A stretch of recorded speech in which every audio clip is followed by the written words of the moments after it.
ఒక పక్కన మీరు చాలా ఏళ్ళుగా కేసీఆర్ తోటి కలిసి నడిచినటువంటి చరిత్ర మీకుంది. ఇప్పుడు కొత్త కొత్త వాదనలు తెర మీదకి వస్తూ ఉన్నాయి. అది కేసీఆర్ వ్యూహం అనుకోవచ్చా, స్ట్రాటజీ అనుకోవచ్చా, లేకపోతే పార్టీ పని అయిపోయిందని చెప్పేసి ఏమన్నా భావించడం జరిగిందా తెలియదు. కానీ ముఖ్యంగా కల్వకుంట్ల కవిత మరో పార్టీ పెట్టడానికి సిద్ధమైందన్నటువంటి వార్తలు బలంగా వినిపిస్తూ ఉన్నాయి. సో ఇదంతా కూడా కల్వకుంట్ల సంబంధించినటువంటి చంద్రశేఖరరావుకి, అలాగే తన కూతురైనటువంటి కల్వకుంట్ల కవితకి ఏమైనా మధ్యలో గ్యాప్ ఏర్పడేటువంటి అవకాశం ఉంది.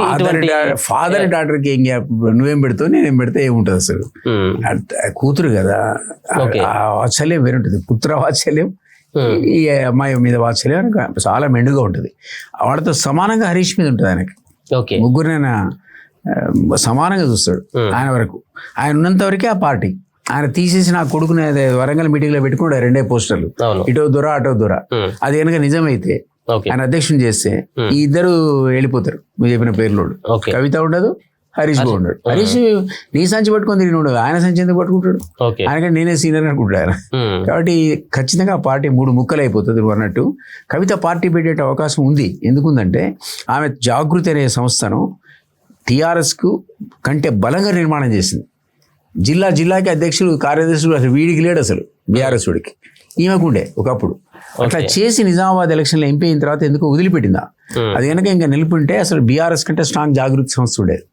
సో ఆ అమ్మాయికి ఆ శక్తి ఉంది నిర్మాణం చేసేది. కానీ అన్ఫార్చునేట్లీ ఆమెకు ఉన్నటువంటి నెగటివ్ ఆస్పెక్ట్ ఏంటంటే ఆమె లిక్కర్ స్కామ్లో బాగా బలమైనటువంటి ముద్ర పడ్డది, లిక్కర్ క్వీన్గా. ఇది నెగటివ్ పాలిటిక్స్లో. ఇంకోటి, ఆమె చేయి పెడితే వాడు ఖతం అయిపోయాడు కేజ్రీవాల్, జైలుకు పోయాడు. ఇంకోటైతే 1.5 years జైలు ఉండి బెయిల్ మీద వచ్చింది పాపం. ఎందుకు ఆ కక్కుర్తి 100 కోట్లకు వాడికి పోయి వాడిని చేయి మీద పెట్టకపోతే వాడు ఒక పాలిటిక్స్లో కొత్త శకం వచ్చింది అతని ద్వారా. ఇది అవినీతి రహిత సమాజ నిర్మాణం చేస్తాడు వీడు. పబ్లిక్ ఎవడు తెలియనుడు పోయి కేజ్రీవాల్ అంతకుముందు ఎలక్షన్లో తెలియదు ఎవడో. పబ్లిక్ యాక్సెప్టెన్స్ చేసి ఆయనకి ఇస్తే ఒక టర్మ్ అంతా అద్భుతంగా పరిపాలించాడు. తర్వాత ఈ మా అక్క పోయి కదా మసి అంటిస్తే లిక్కర్ మసి వాసన దగులుకుని జైలుకు పోయాడు. సో కాబట్టి ఈమెకు ఆ చరిత్ర ఉంది పాపం. అది నాకు తెలియదు. మరి జైలు పోయినట్లయితే ముఖ్యమంత్రి అవుతారు కాబట్టి మరి తన అయిద్దేమో. ఇప్పుడు క్వాలిఫికేషన్ జైలుకు పోతే తప్ప మధ్య నేను జూబ్లీ హిల్స్లో పోతుంటే పెద్ద పెద్ద పోస్టర్లు ఉన్నాయి, సింహం వస్తుంది అని. అరే ఎవడు రైస్ సింహం అని అనుకున్నాను. ఓ 15 రోజుల దాకా అన్ని జూబ్లీ హిల్స్లో పోస్టర్లు. తర్వాత చూస్తే సింహం వచ్చింది, ఇక వేట మొదలన్నాడు. అరే ఎవరి సింహం అంటే మా పక్కడు చెప్పినారు రేవంత్ రెడ్డి అని. ఆ సింహం అట బయటకు వచ్చేట వస్తుందని అది పోస్టర్లు అట. వచ్చినాక వేట మొదలడే. ఇక వేట చేసిండు పాపం. తొక్కి వచ్చినాడుగా. నిన్ను దొక్కిండో నన్ను దొక్కిండో తెలియదు. నేను కూడా సహాయపడ్డా ఎంపీ కావడానికి. నాకు అపాయింట్మెంట్ ఇవ్వలేదు. నన్ను కూడా లిస్ట్ వేసుకుంటాడు తొక్కాలి వినని. సో తొక్కబడినటువంటి వాళ్ళలో మంచి వాళ్ళు ఉండొచ్చు, చెడ్డోళ్ళు ఉండొచ్చు, ఆయనకు సహాయపడి ఉండొచ్చు. అది ఆయన ఫిలాసఫీ ఉంటుంది. కేసీఆర్ కంటే పెద్ద ఫిలాసఫీ ఉన్నది అది. ఆయన తొక్కి భుజాల మీద వచ్చినా ఆయన చెప్పుకుంటాడు. నువ్వు లిస్ట్ రేపోతున్నా ఈ తొక్కిన వాళ్ళు ఎవరని అప్పుడు తెలుస్తుంది నీకు. అందులో మంచిగా ఉంటాడు, చెడ్డో ఉంటాడు. అది ఆయన పాలసీ. కాబట్టి కేసీఆర్ ఏదో రకంగా అదృష్టవశాత్తు నువ్వు ముఖ్యమంత్రి అయినావు, నీకు స్వయం కృషితో అయినావు, మేము ఒప్పుకుంటాం. వాడు వద్దనుకొని మేమందరం నీ కోసం తిరిగినాం. అయిన సందర్భంలో నువ్వు తెలంగాణ సోయితో పరిపాలించాలి, అవినీతితో.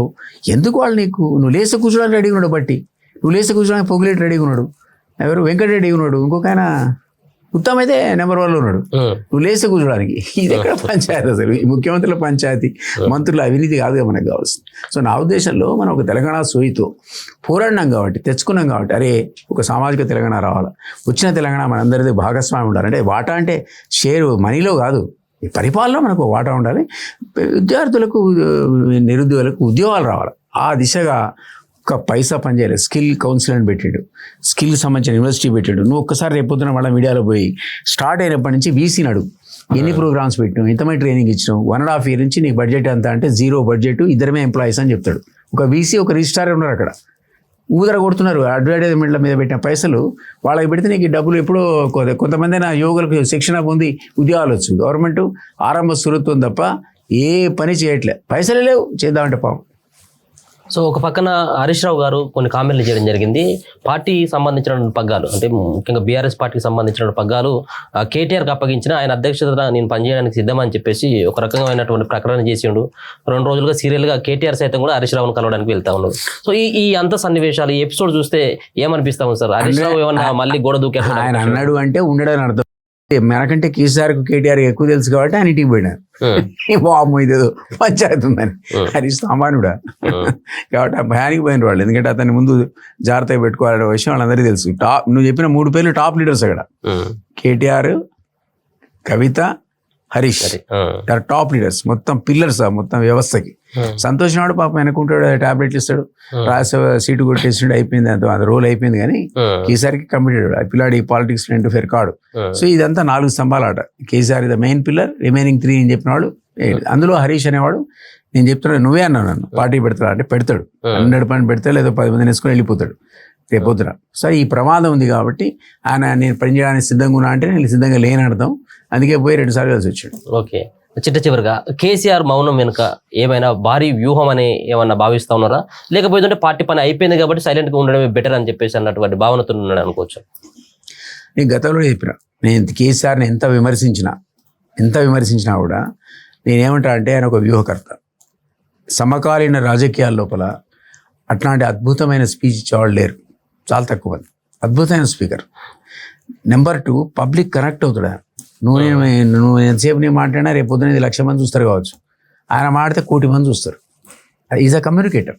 సో ఇంత శక్తి ఉన్న కేసీఆర్, నిజంగా ఆయనకు శక్తి ఉంటే ఒంట్లో, ఇప్పుడు 70 ఏళ్ళు ఉంటాడు కదా, ఆ శక్తి ఉండి ఆయన తిరిగితే ఆయన సామాన్యమైన ప్రకంపనలు సృష్టించాడు.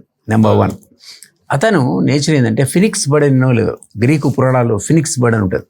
అదేంటంటే 200-300 ఏళ్ళు బతికి నిప్పులో వేడి టపక్కన చచ్చిపోతుంది, ఆ భస్మం నుంచి మళ్ళీ పుడుతుంది అట.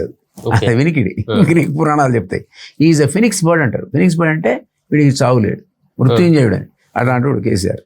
So you have to very careful. అన్ని రాజకీయ పార్టీలు కూడా కేసీఆర్తో జాగ్రత్తగా ఉండాలి. ఇన్ని క్వాలిటీస్ ఉన్నాయి ఆయనకు. At the same time nepotism, కుటుంబ పాలన, అవినీతి పరిపాలన, ఇట్లాంటి వాటితో భ్రష్టు పెట్టండి. లేదా కేసీఆర్ గురించి నేను మాడుకునే అవకాశం ఉంటుందా అసలు? 10 ఏళ్ళ కనుక తెలంగాణ సోయితో కేసీఆర్ పరిపాలించి ఒక్క దగ్గర అవినీతి చేయకపోతే ప్రజలు మళ్ళీ అతనే గెలిపిద్దరు. 10 ఏళ్ళు తిరస్కరించడానికి ఈ నెగటివ్ ఆస్పెక్ట్స్ కారణం, కుటుంబం కారణం, ఈ పోరాడు పాడు చేసిందే. సో బట్ ఆయన విషయంలో వస్తే ఆయన ఏజ్ ఈరోజు పర్మిట్ చేయదు కానీ, but definitely is a Phoenix bird. So ఇప్పుడు ఈ పరిపాలన చూసిన తర్వాత మళ్ళీ ఏమైనా కేసీఆర్ కావాలని చెప్పేసి ఏమైనా జనాలు అనుకుంటున్నారు సార్? మీరు ఏమైనా జనాల్లో తిరుగుతుంటే కామన్ మ్యాన్ అంటున్నాడు వీనికంటే వాడేనేమని, అది రాకూడదు కదా అంటున్నా. కాంగ్రెస్ చూసుకోవాలి కదా జాగ్రత్త. అంటే మనకు తెలుసు ఆయన కూడా న్యాయం కాదని, కామన్ మ్యాన్ ఆ మాట అనకూడదు కదా. అంటే రేపు పొద్దున లోకల్ బాడీ ఎలక్షన్స్ వస్తే కాస్త కూస్తూ బీఆర్ఎస్కి లాభం జరిగేటువంటి పరిణామాలు కనపడుతున్నాయి.